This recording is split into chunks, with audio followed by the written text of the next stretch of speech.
Guys, কেমন আছেন? আপনাদের সাথে আপু রান্নাঘর থেকে দেখেন, এটা হলো কলার কি তোড়া। দেখেন, আজকে আমি তো কলার তোড়া দিয়ে একটা নাস্তা বানাচ্ছি, আপনাদেরকে রেসিপিটা দিব। এই যে কলার, এটা আপনি জানি না কি কোনটা বলে, কলার আইতে এটাই আমি চিপসের মতন এটা ভাজে নিব। দেখেন, আমি এটা এখন ভেজে নিচ্ছি। আমি আপনাদেরকে মশলাগুলো বলবো আপনাদেরকে। এখানে দিয়েছি আমি কর্নফ্লাওয়ার দিয়েছি 2 টেবিল চামচ, মরিচের গুঁড়া দিয়েছি 4 চামচ, আদা চামচ, আমি গোলমরিচ দিয়েছি আদা চামচ। এখানে আমি বিট লবণ দিয়েছি পরিমাণ মতন।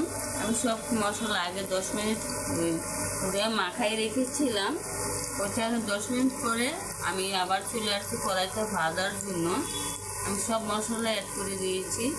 দেখেন, ওটা জানি না কীরকম আমি কখনো বানাইছি না, এই প্রথম আমার নিজের থেকে রেসিপিগুলো ঠিক করতে বানাচ্ছি আপনাদের কাছে, তাই ভাবলাম শেয়ার করি। কলার রাখতে মানে কলার এইগুলাতে চিপসের মতন একটু মশমশো হবে। এই যে দেখেন, আমার কলার তোড়াগুলো মশমশা হয়ে গেছে, ভেজে নিলাম।